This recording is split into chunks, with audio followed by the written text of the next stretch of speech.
on, let's go outside. Let's take a walk in the sun. There are things to learn and things to see. A big wide world for you, your dog, and me. Dog Talk. When the temperature drops below freezing, and a dog's body temperature drops below the normal range of 101 to 102 degrees, down to 95 or less, hypothermia becomes a probability. Please, don't let that happen. Your dog is part of your family. He's kin. So bring him in. Hi, everybody, and welcome to Dog Talk. I'm Pat Becker, and as you can see, we are very concerned about our dogs in the wintertime. And to that issue, we have brought Dr. Robertson on with us today. How are you? I'm fine. How are you? I am just super, and I am concerned. There again, we've had some pretty harsh weather all over the country.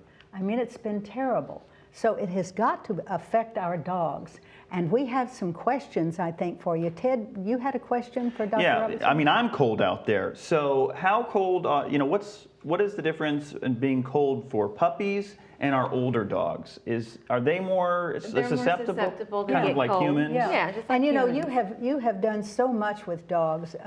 You are a veterinarian, of course, and you do make some home visits occasionally. I do.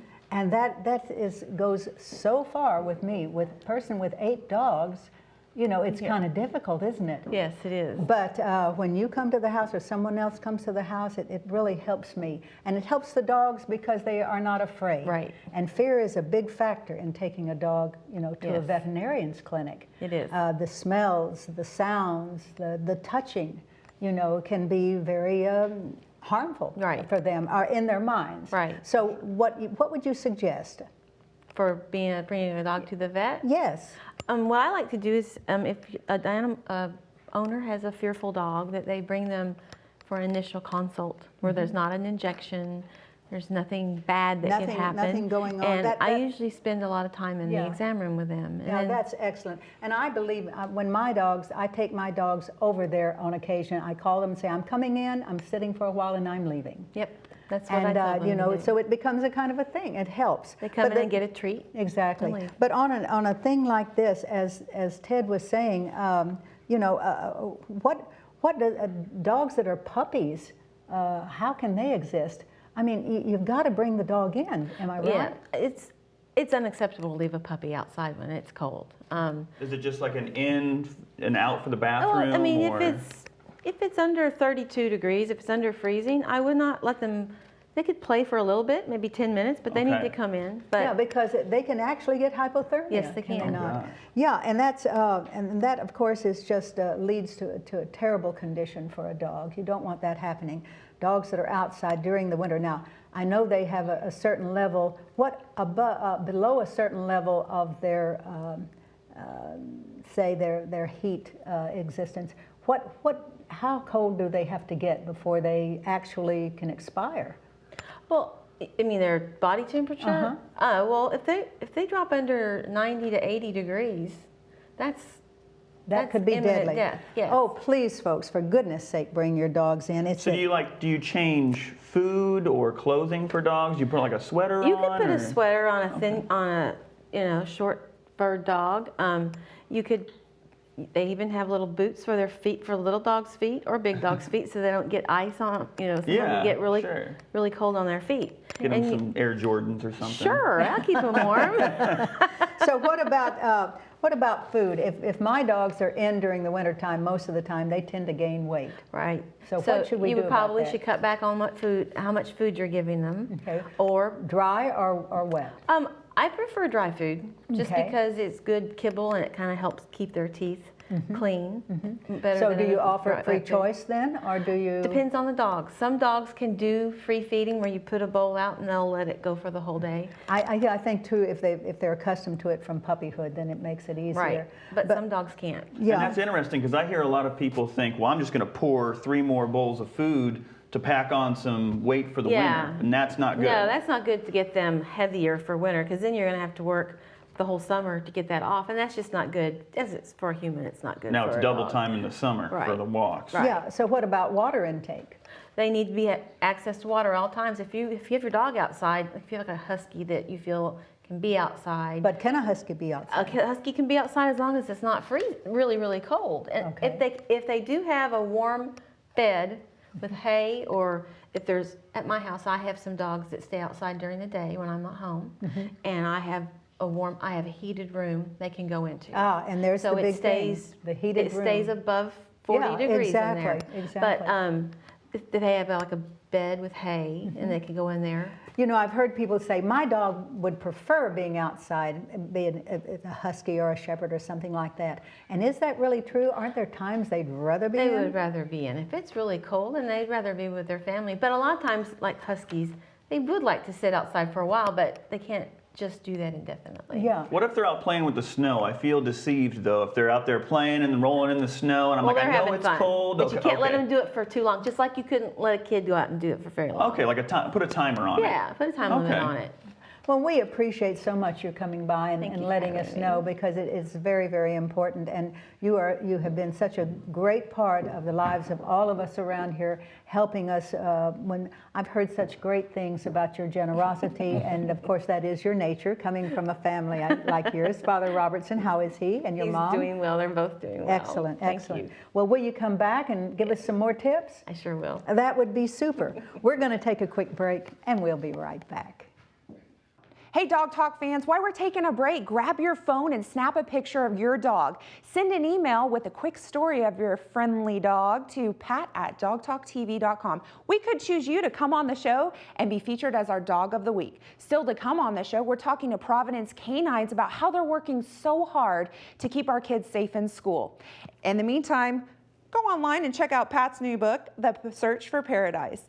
The show continues right now. So, Steve Mortensen, it's so good to see you. Good to see you. I tell you, you're a hard man to find and a hard man to get to come on, and I feel so lucky because it is such an interesting situation with what you do. Amy Stevens, how are you? Good, thank and you. you write for Outlook magazine, and it just coincidentally, Steve tells me that you called and said, you know, can we do an interview about that? And I went, whoa, I want an interview too. So, I was a little concerned because one of my sponsors is a dog magazine.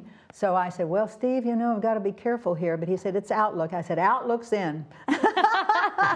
I love Outlook. It's a wonderful magazine. So how long have you been working with them? About 5 years, and it's a monthly magazine that is mailed to city homes in Oklahoma City, Northwest area, Edmond. Focuses on the great people that work in our area, and one of those is Steve, who does so much for the community. Oh, it's incredible. And of course, Steve and I kind of go way back. I have been updated by Steve every so often because it is the issue, critical issue of kids and drugs and paraphernalia and all of this kind of thing. So Providence Working Canines is a very important factor for us in kind of the care of this kind of situation. So Steve, how long have you guys been involved? I can't remember. Started in 1987 with bloodhounds, but we've been working private sector with scent discrimination dogs since 1999. So with the kids in the schools, when did that start? In 1999. In 1999 Yes, ma'am. is when that started. So tell me, I'm so interested in. I know that all your search dogs work so well. These dogs can sniff out things that are toxic, guns, gunpowder, drugs, all of that sort of thing. So do they enjoy their work? They do. What we call work, they call play. This is Blue Boy. I know. He's an English Labrador Retriever down. He is what we call a full contraband dog, Pat and Amy. He finds not only the illicit narcotics, marijuana, methamphetamine, heroin, cocaine, LSD, designer drugs, but he also finds the #1 killer in the learning environment, which is alcoholic beverages. Wow. Beer, whiskey, gin, vodka, rum, tequila. He can even find it in opened and unopened containers. Now that surprises me. Does it surprise you, Amy? Because I would think this day and time drugs would take precedent over something. I mean, I know alcohol is a drug, but I mean, there's so many more toxins. Is it that they're cheaper to get? Well, it's just the students enter the partying lifestyle, and already this year, we've buried 3 students due to DUI-related accidents. Oh my! So we take alcohol very seriously. He also finds commonly abused medications, both over the counter and prescription. We are at epidemic proportions.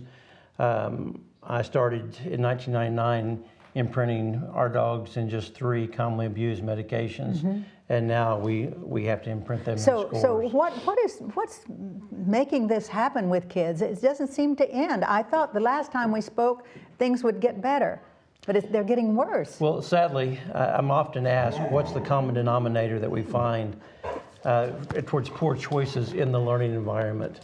And the answer to that is the home. The home doesn't seem to be getting any better. And that's the thing about it. Blue Boy says he wants to go to work now. He says, this lady over here just might have something. I'm going to sniff her out.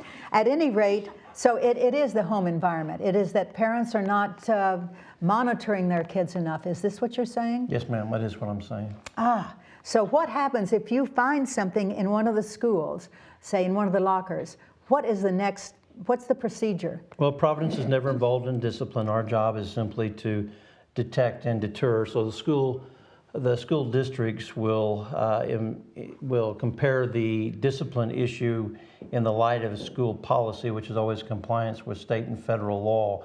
So all discipline is on their side. Blue Boy just a couple of weeks ago found a 155 howitzer ordinance. That's a first for us. Wow. In the trunk of a vehicle. Now the student also had marijuana, and he was robo-tripping and had some whiskey as well. So there are several issues. Yeah, so it's infectious, is it not? It is. You know, they persuade their friends, and they hand off this stuff, and Peer pressure. It is sad. It is so sad. And Amy, you have any questions for Steve at all along this line? One of the things I noticed when we were talking about this is that not only is he doing the work, but he's doing a lot of education. You might want to talk about the work you do in schools. We will spend, Amy, a considerable amount of time not only educating administrators, but educating the students as well. We conduct full student safety assemblies. We do professional development for faculty members, because the trends are off the charts. It's, as you said, Pat, it is always changing. It's epidemic. It really is a pandemic. It is unbelievable. Well, we appreciate so much your coming on. You're taking your time. I know that you're stationed in Tulsa, and so it is a drive for you. And Blue Boy says that he'd like to get cracking here on something important other than just sitting around in front of a camera. But we did get some footage, and I wanted to show him working. You're going to be the star now. Let's watch this. A few years ago, I interviewed Steve Mortensen. He and his group have Providence Working Canines. And the service that they provide is that they go into schools and try to detect any drugs or contraband that's there. I really felt strongly that at that time, a few years ago, that maybe we could solve some of the problems that are happening.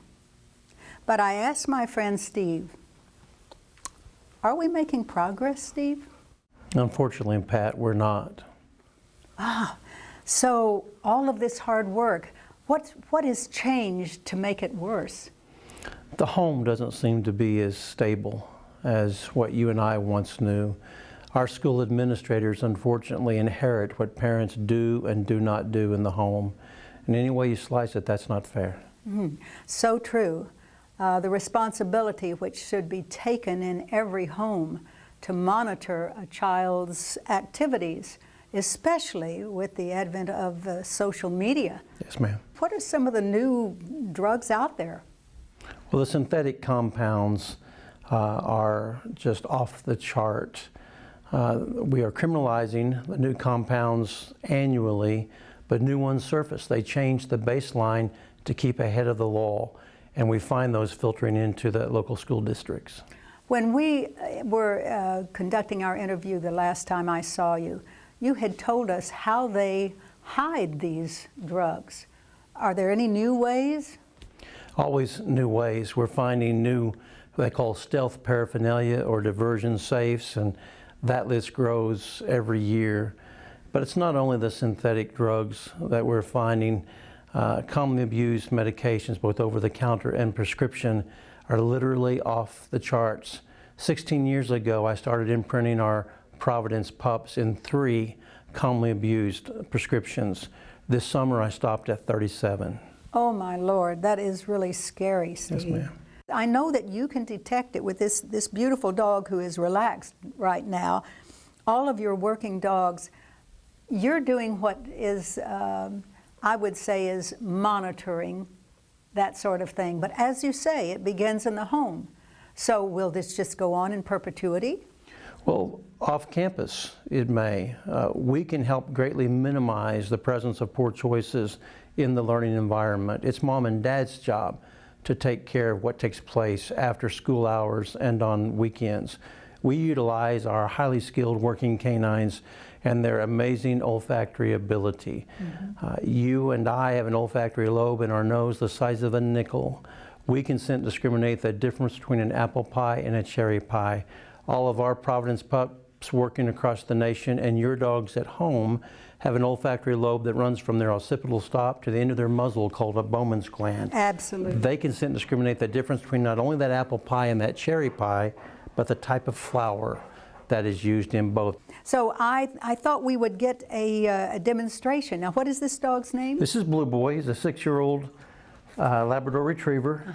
He's kind of a renowned legend these days. He's beautiful. Thank you. He is beautiful. Thank you. So he's one to work. Yes, he wants to work, I can tell that. So let's see what he can find. All right, Blue Boy. Good work. Hip, hip. Good boy.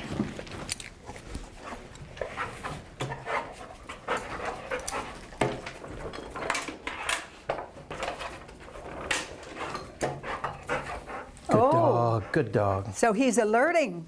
Yes, ma'am. Isn't that beautiful? So what did he find here? This looks like gunpowder. Yes, ma'am. Oh my gosh. So this is not just drugs. I mean, there are guns being brought to school? Yes, ma'am. He can find not only illicit narcotics, but he can find alcoholic beverages, which is the #1 killer in the learning environment. He can find commonly abused medications, both over-the-counter and prescription, and he can find guns. Yes. Anything that's black powder, smokeless powder, or flash powder based. Wow, that's incredible. Thank you. Well, now, you told me when we last were together that you find a tremendous amount because you walk down the halls and you find them in lockers. Yes, ma'am. Does that happen, really? Almost every day. Every day, and so these are sequestered in their lockers, in their personal lockers, and what do they do? How do they facilitate their drug use in a school? Well, they try to hide their poor choice from those that are in leadership and those that are in authority, where they can continue to abuse and feed their addictions. And so it's our job to help create a safer learning environment, and therefore we use the amazing olfactory ability of the working canine. I have hidden the odor of K2, a synthetic marijuana that is a 30% higher euphoric impact within THC that we have in conventional marijuana. So these children, how can they learn things if they are on something? It makes it difficult. The suspension rate and or expulsion rate in schools due to substance abuse is only increasing.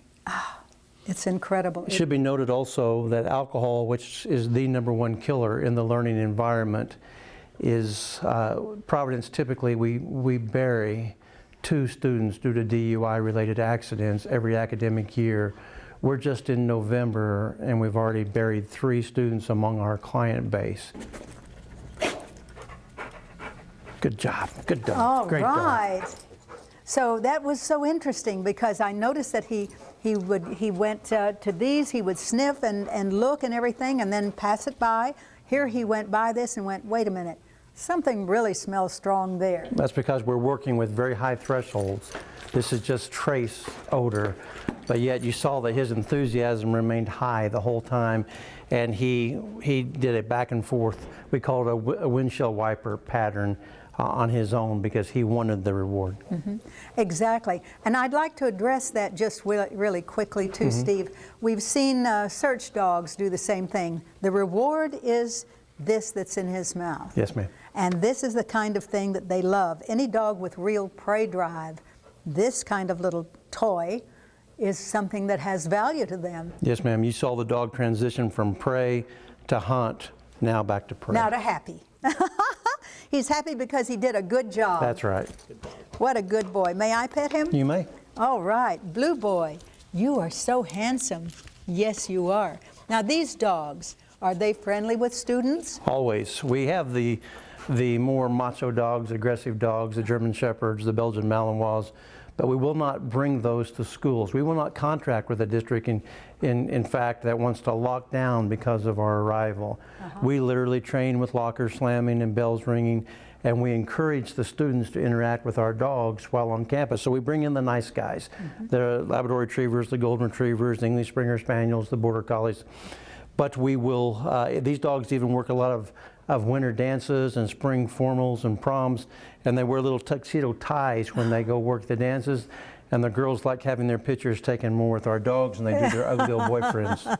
I can understand that. Steve, thank you so much. My pleasure, Pat. It's been our pleasure. We appreciate you and your show. Oh, I appreciate you coming on. Folks, take heat. This is the final thing with Steve says, it's up to you. You monitor so that they don't have to.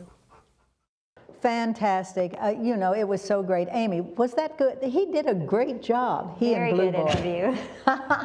Steve, thank you so much, my dear. Thank you very much, Amy, friends. thank you so much. You guys take care. Oh, what a wonderful thing. We are going to take a break, and when we come back, our trainers have some ideas for you. Hey Dog Talk fans, thanks for watching this show. Guess what? Tomorrow's Valentine's Day. Crazy, it's almost here. And we have a special contest going on right now on our Facebook page. Just head over to Facebook and search Dog Talk TV. Vote for one of your favorite organizations. We've got 4 of them selected, so give us your vote. And then tomorrow we're gonna elect the biggest, most popular vote, $1,000 on Valentine's Day. What a great way to spend the day, right? Thanks for watching this show and join the conversation. A1 Pet Emporium is Oklahoma's authority on healthy nutrition for dogs and cats. Quality does not have to cost more, and we only have the best. If your pet suffers from allergies, digestive issues, skin infections, or hair loss, it may be the result of their diet. A1 Pet Emporium can help. We offer pet portraits monthly, adorable rescue animals every Saturday from noon to 4, and free dog and cat food samples. Locally owned and operated, we want to be your neighborhood pet store. Everybody has asked me, written me, emailed me, what are these trainers really like? And so I'm going to give them a chance to introduce themselves. Take it away, Rusty. Well, thank you. My name is Rusty Rasmussen. I'm with the Canine Sports Academy. This is Bubbles. She's a Siberian Husky. Everybody loves Huskies, and I was asked by Pat to talk about a recall. These dogs like to get out and run. They're made to run, and they don't like to come back. So here's a little trick that I'm showing to get her to come back to me using treats. We have them go out, Bubbles, and she comes right back to the starting point. I got it, where is it? Look. The one thing about these dogs to remember is they are high energy. They also like to dig. They also are big climbers, and they come back sometimes, but you have to be happy. Bubbles, come here, it's a good girl, go get it. All right, come, good girl. And this lays a foundation to the come. And so this is one exercise that you can work on with your dog at home. Come on, good girl, come on. Hi, my name's Annabelle Connor, and this is my Papillon, Tedder. And we're going to show you how to teach your dog your name. The dog needs to know his name and have real sharp name recognition in order for him to come when he's called and in order to teach him anything. The way I teach it is I teach it with an indicator or a clicker, and today I'm going to use the word yes in order for him to know that he's right. So he's kind of distracted, so it's a good time for me to do it. Tedder, yes. Tedder, yes. And I'm having him come into me because he's a small dog. Tedder, yes, good boy. And they always want to, they have a hard time coming into you. They always want to pull back. So I want a small dog to come into me. Tedder, yes. And that's it. I'm trying not to knock the furniture over here. And that's how I teach a come when you're called, or call when your name is called. The second thing I like to teach is eye contact. So I let him know I have some food, Tedder, and have him sit, or he can stand either one. I show him the food. I have him look, and I let him make the choice to look at me. Yes, and I indicate that that's the right thing to do. I give him a couple of treats. I ask for him to do it again. Yes, good boy. And later I add distractions such as throwing the food on the floor. And that's how you teach it. Tedder. Good boy.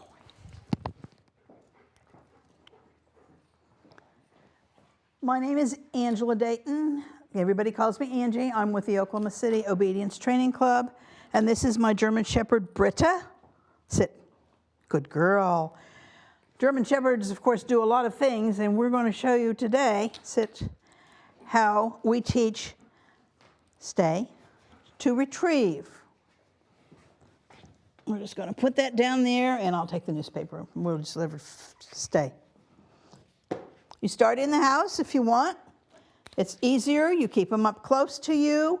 You play ball with them first to get them all excited, and then you say, fetch the paper. She says, no, thank you. This is a strange place. Britta, fetch the paper.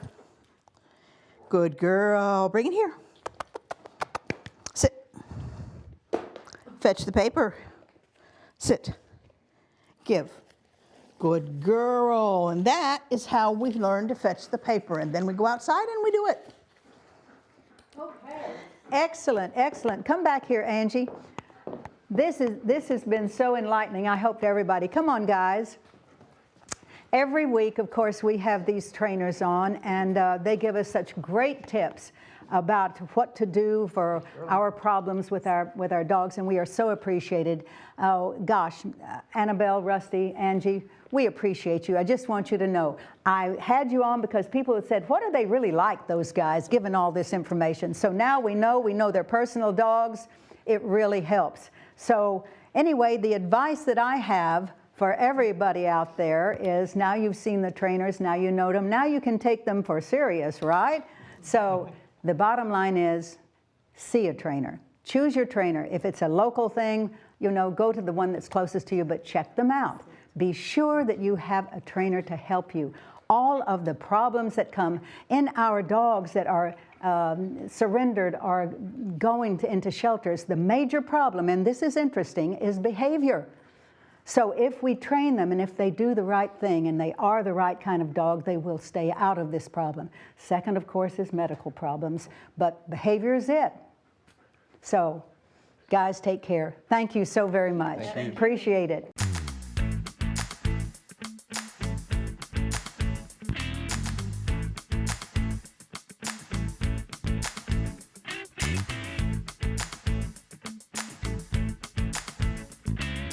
Dogs. We're talking about dogs. Talking about big dogs, Talking about little dogs, oh yeah. Chasing the ball, chasing the cat, digging hole, thing like that. Dogs. Talking about dogs. Laughing dogs, sad dogs, happy dogs, mad dogs. Dogs. Just talking about dogs. Lost and alone, running the street, checking the garbage, looking to eat. Out there sad and on their own, the law will get them if they got no home. Dogs, talking about dogs. Dogs, we're talking about dogs.